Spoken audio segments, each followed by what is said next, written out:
So welcome back. In our last video, we discussed about the open economy and just the commodity market. So equilibrium condition was given as y equals to a bar plus t bar plus dy minus my. So where b is the marginal propensity to consume, m is the marginal propensity to import, T bar is the autonomous trade balance, and T bar is the autonomous trade balance, which is a function of Q and Y star, and A bar indicates the sum of autonomous consumption plus autonomous investment plus public expenditure. So now we will introduce as we have previously we were talking about there is no flow of capital, but now we will consider the capital mobility. So as we are moving to the capital mobility, rate of interest plays a crucial role. So we will come to this part later, but whenever we are talking about the rate of interest, that means we have to introduce the money market here. So before I go to the money market, first let us give a simple form of the balance sheet of a central bank. So central bank's balance sheet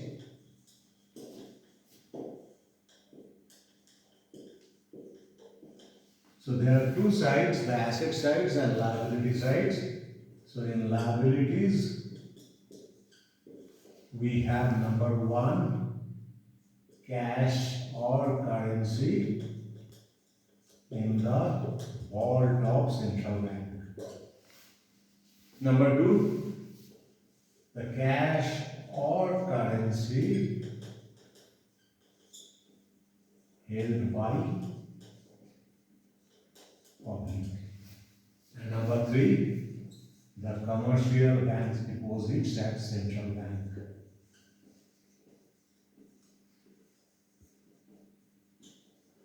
The central bank. And in the asset side, we have two major assets. Number one is international reserve that consists of foreign currency and international assets, gold. And number two is the central bank credit. So we will consider the case of both fixed exchange rate and flexible exchange rate. But in the case of fixed exchange rate, IR plays a very crucial role here. So, if IR plus central bank credit, this is called H, or we call it the high powered money or the monetary base of an economy. So actually, the money supply in the economy will be given as MS equals to mu into H. So mu is the multiplier. So actually, the total money supply in the economy is the product of the multiplication of money multiplier and the high-powered money in an economy. So from here we can find the relationship between, we get the money market equilibrium condition, we get a relationship between Y and R. So again we will replace the both commodity market equilibrium condition and we will add the money market equilibrium condition here. So now the commodity market equilibrium, in previously we were considering private investment as constant, but now private investment will be given as I equals to I0 minus HI. So where I stands for the nominal interest rate and I0 stands for the autonomous investment. So that depends on the profitability of it. So from this equation, H is called the interest sensitivity of private investment and H is definitely greater than 0. So from here what we can find, if private investment rises, that will cause if the rate of interest rises, the private investment will decline, and if rate of interest declines, private investment that will rise. So this gives an inverse relationship between rate of interest and private investment. So if we frame the commodity market equilibrium condition now, we can see that we will get the highest relationships in an open economy, or highest curve of an open economy, in which we can write y equals to C bar plus B into y. Private consumption, I0 minus HI, private investment, plus G plus P bar minus M into Y. This is the trade balance.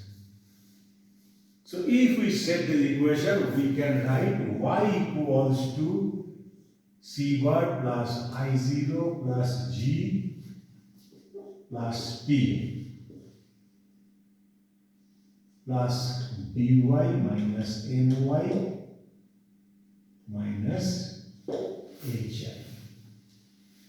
So C0, C plus I0 plus G, we can call it the autonomous consumption, ever autonomous absorption, ever plus T bar.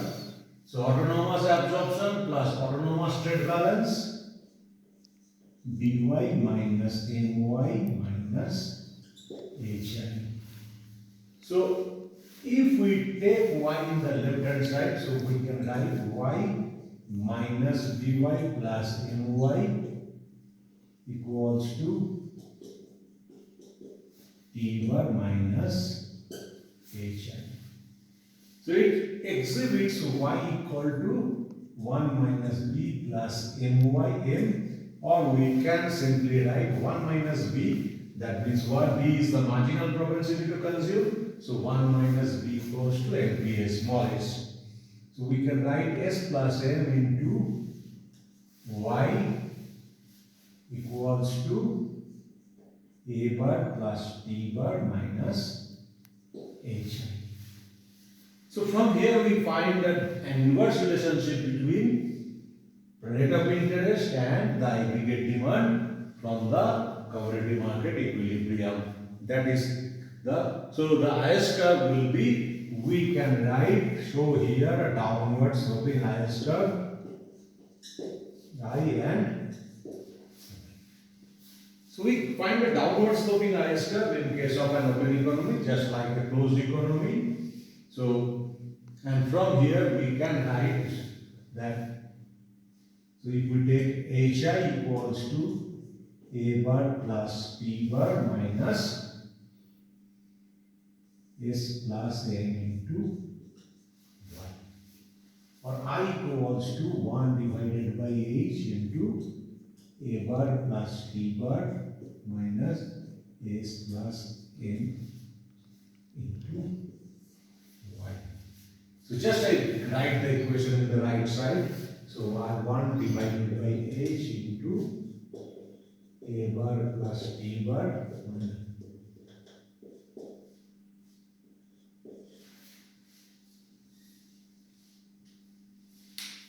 So now we come to the next equation, the money market equilibrium condition. So one more thing I have to say here, if there is any increase in autonomous consumption or autonomous absorption, this highest curve will shift rightward, or if there is any decline in the autonomous absorption, the highest curve will shift leftward. So expansionary fiscal policy will shift the highest curve rightward, and then contractionary fiscal policy will shift the highest curve leftward, just like the closed economy. So now we come to the money market equilibrium condition. So money market equilibrium condition can be given as, so K into P into Y. So this is the transaction demand for money as per the quantity theory of money minus LI. This is the speculative demand for money as introduced by Lord Keynes. So this is equals to money supply.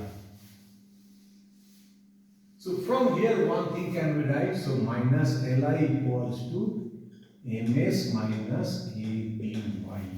or I equals to ms minus kpy divided by minus L, or I equals to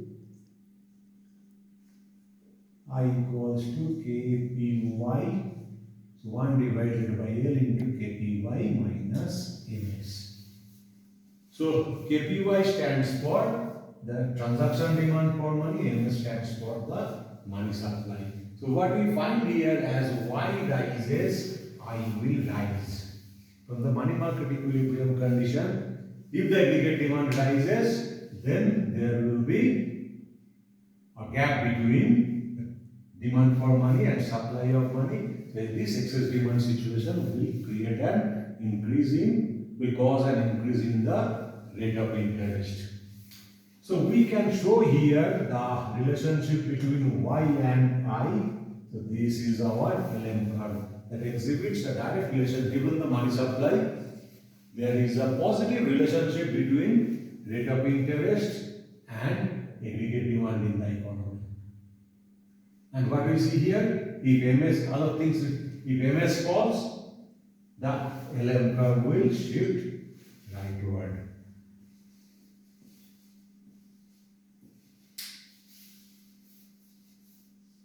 So far, we have considered the demand side, supply side. That means whenever we consider the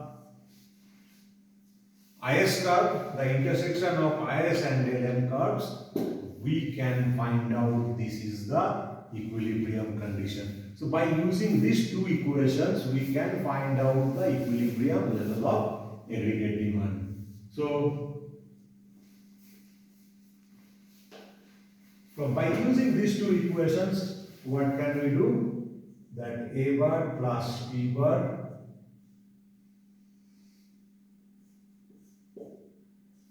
minus S plus M into, sorry, in this way, I better to do this in this way.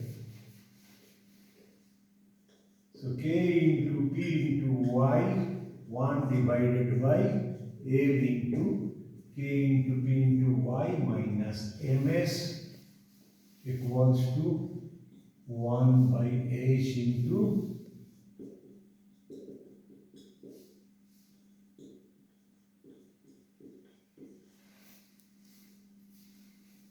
so first we'll have to do the cross multiplication. So H into K into P into Y minus H into MS equals to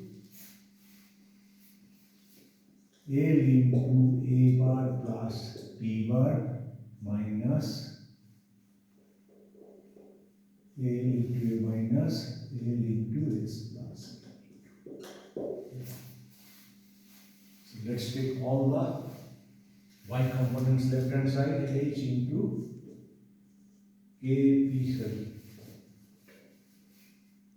HKP into Y plus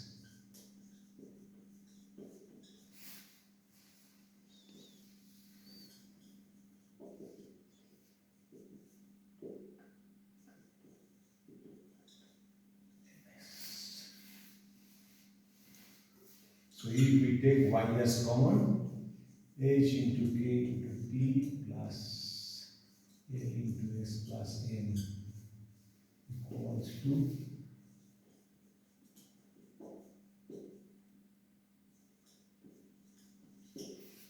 or y equals to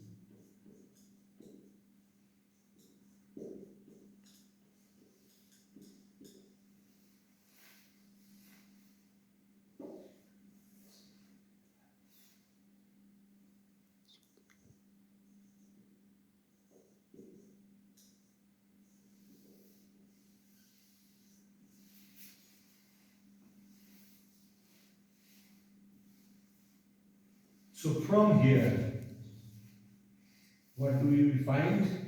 If we take L as common upside, A bar plus T bar plus H by L into MS divided by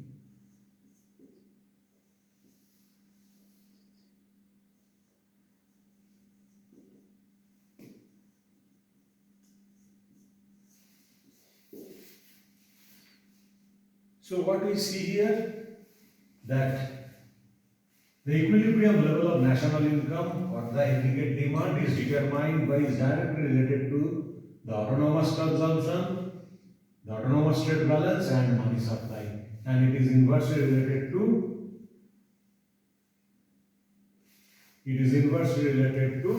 the demand for money, components of the demand for money. It is inversely related to the marginal propensity to save, and it is inversely related to the marginal propensity to invest. So we know that higher the marginal propensity to invest, there will be higher leakage.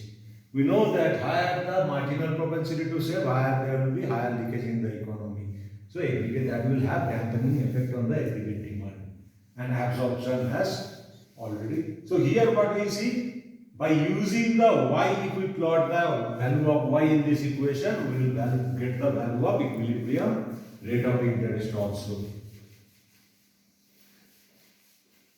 So now third thing we have to consider here in this part, that is we are considering the capital mobility, and here we will mainly consider the case of a perfect capital mobility. So perfect capital mobility means a situation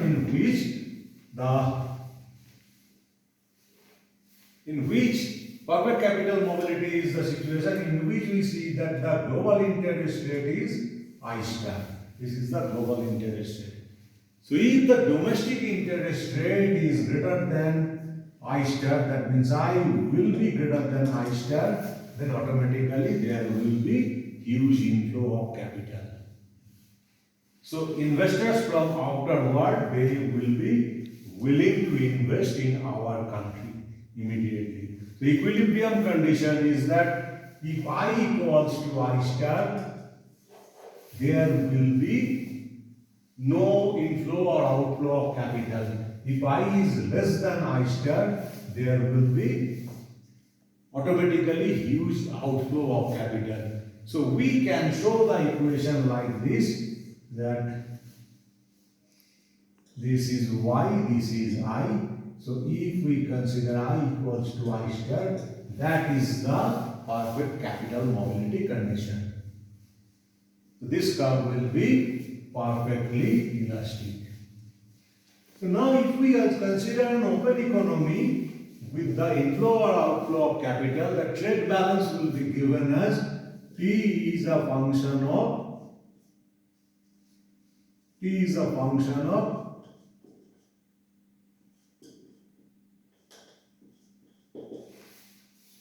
so this condition Ki indicates the capital mobility. So this indicates if I rises, there will be huge inflow of capital. So once the I exceeds there, above this, there will be huge inflow of capital. If I falls below this, there will be huge outflow of capital.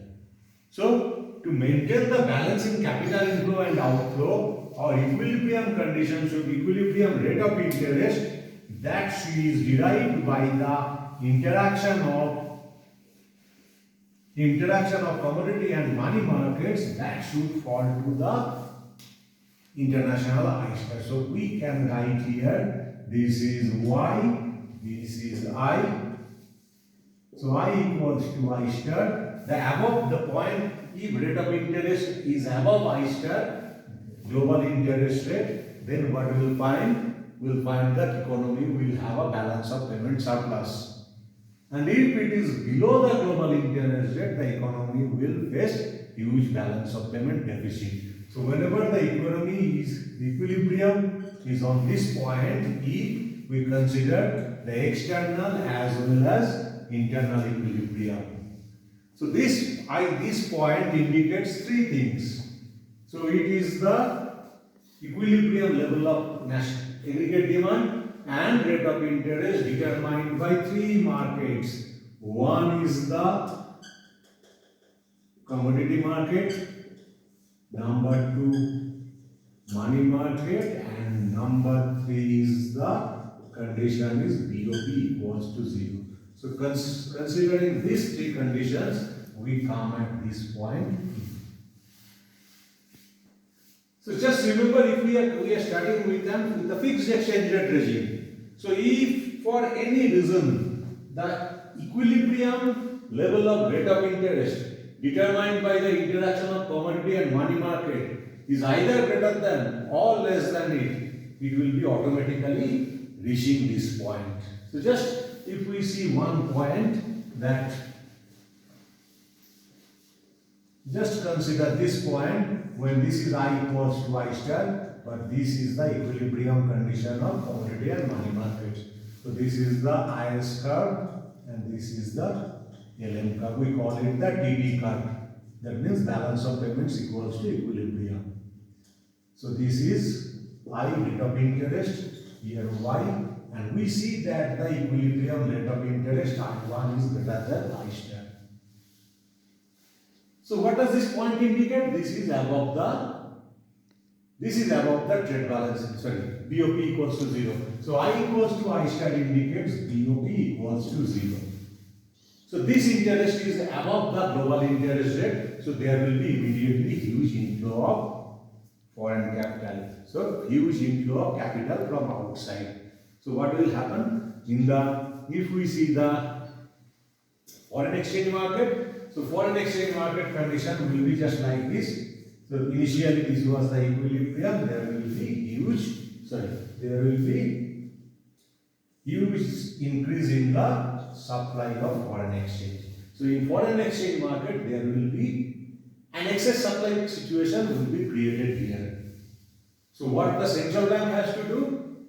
Now the central bank if the central bank wants to keep its exchange rate unchanged, that means if the central bank wants to avoid the revaluation of currency or the appreciation of currency, central bank has to come for open market operation, and central bank will start to purchase this extra amount.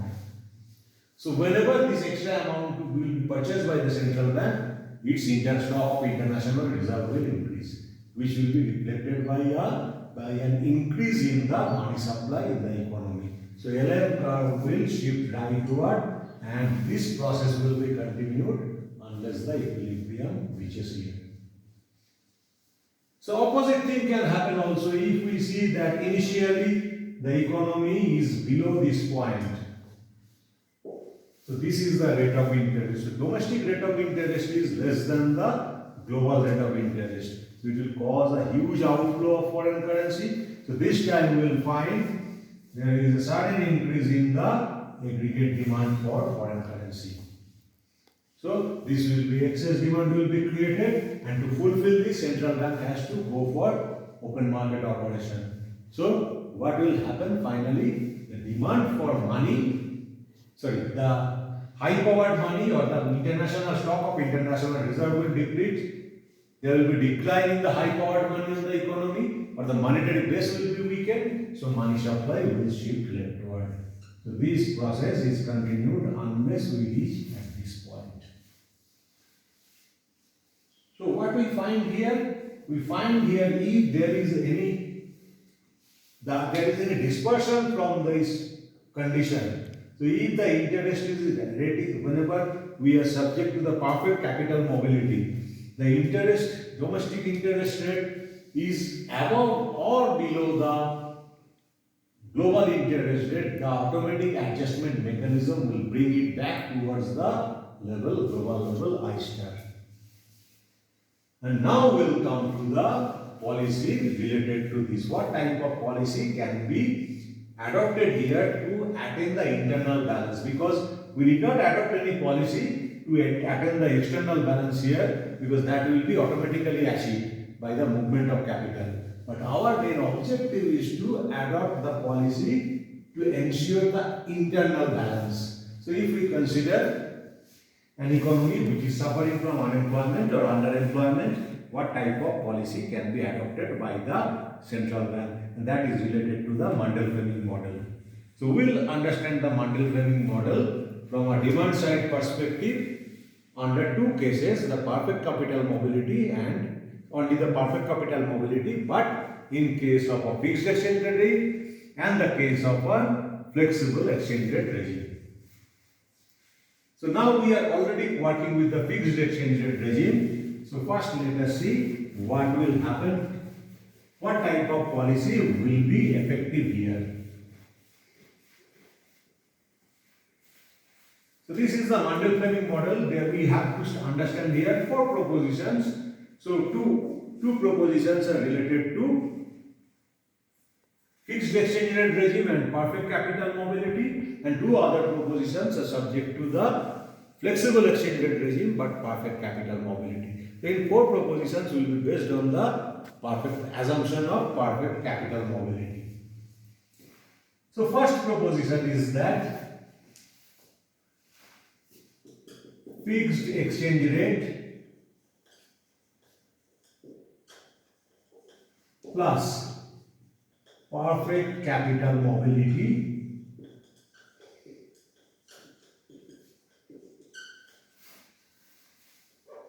expansionary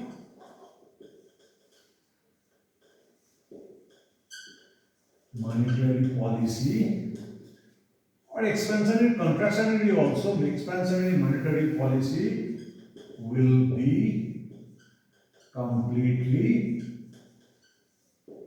ineffective. This is the first proposition of Mundell-Fleming model. So let us prove it graphically. So if we consider that y and I, this is I equals to I star, right now the economy is in equilibrium. So this is L0 M0 and this is I0 S0. So Y0 is the equilibrium aggregate demand in the economy and I equals to I star. So now what we consider, let us consider this is the full employment level of equilibrium. So from the diagram it is clear that the economy is suffering from unemployment. So if the government adopts an expansionary monetary policy, so initially the economy is at point A. The central bank is adopting an expansionary monetary policy and we get the new LM curve L1 N1.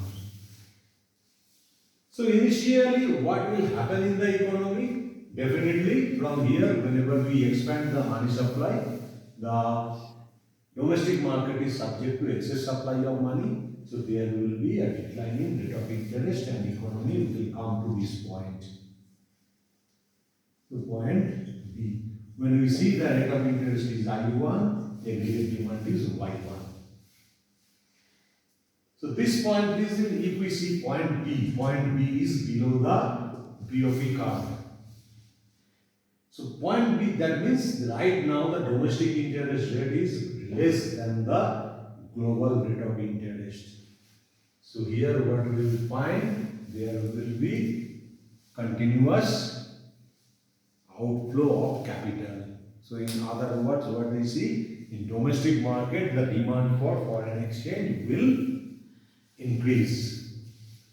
So whenever the demand for foreign exchange increases, again the central bank has to go for open market operation. It has to deplete its international reserve. So what will happen? The money supply will again start to decline and the LM curve will again shift in this direction.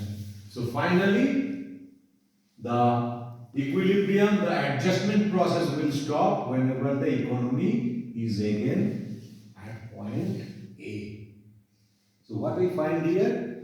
The monetary policy temporarily have some effect, but over time we will find that the monetary policy will be completely ineffective here. Now, the second proposition is that under the same condition that expansionary fiscal policy would be completely effective.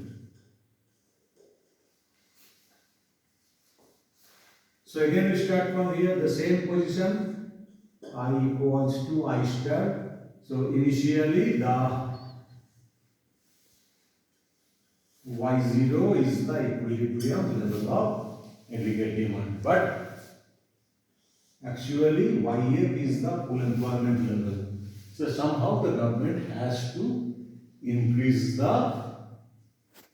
has to bring the economy here.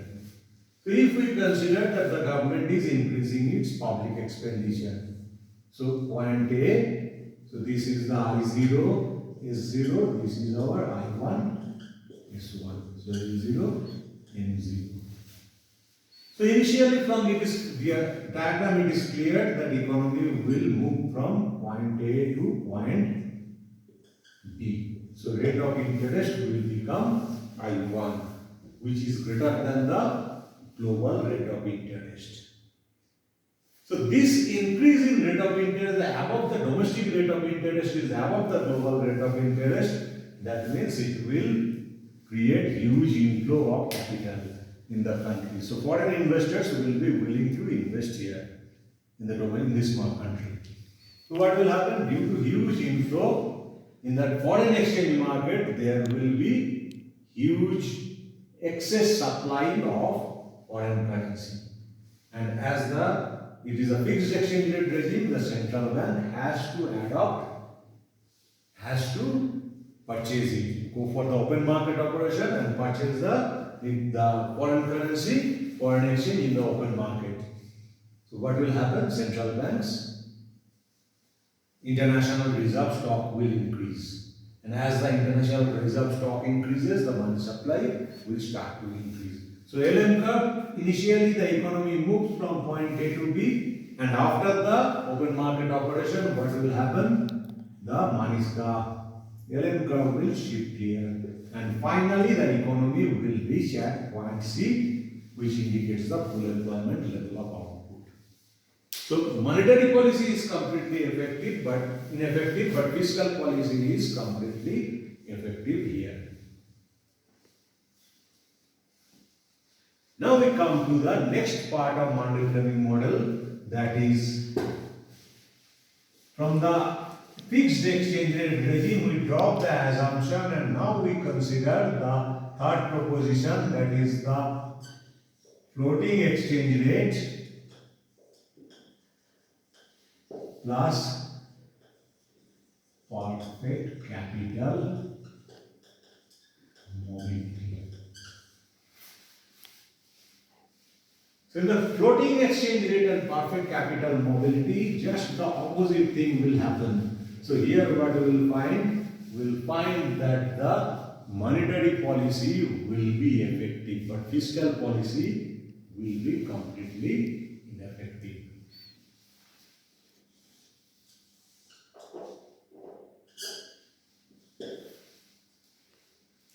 So this is the.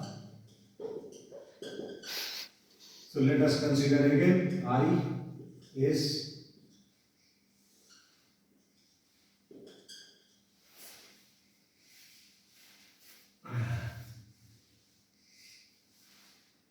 initial equilibrium is here.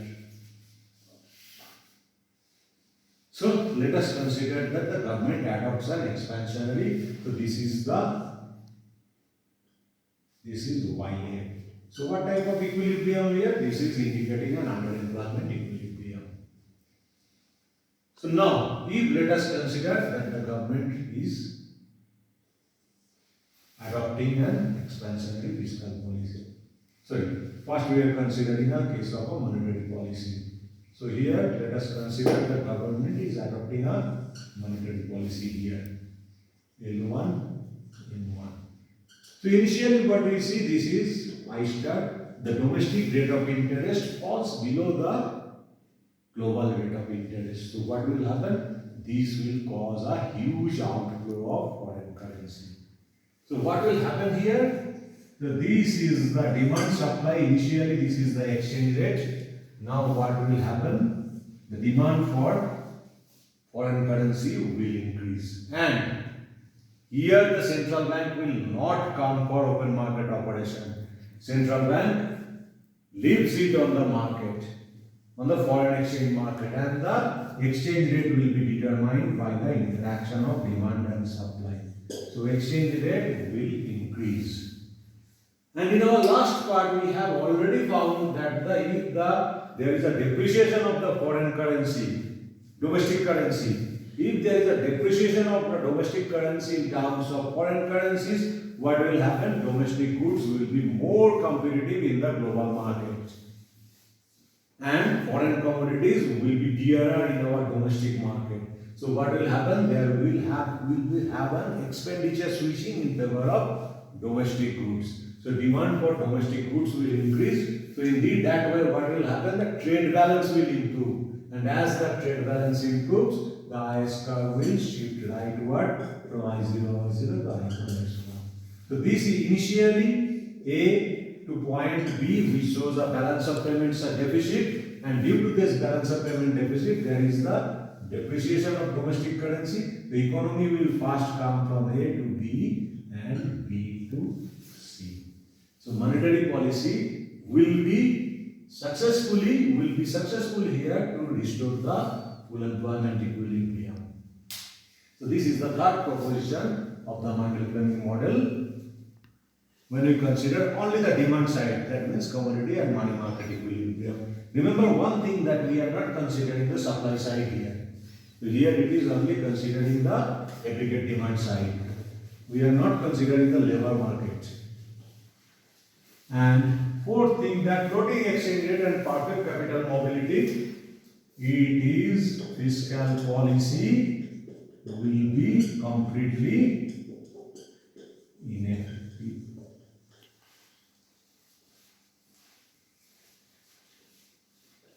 So we see here that again I equals to I star.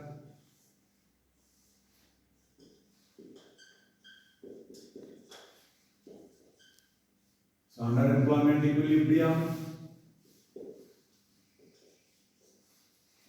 full employment equilibrium. So if we see that there is an expansionary fiscal policy adopted by the central bank, adopted by the government. So economy will move from point A to point B. So I1 is the interest rate. So in this situation, what will happen? So domestic interest rate is now greater than the global interest rate. So as there will be more inflow of foreign capital here, and due to this huge inflow of foreign capital, the domestic currency will appreciate. In domestic market, supply of foreign capital will increase, and domestic goods will lose competitiveness. So the country will, its trade balance will be adversely affected, and the economy, the IS curve will again shift toward leftward, and economy will move from B to A.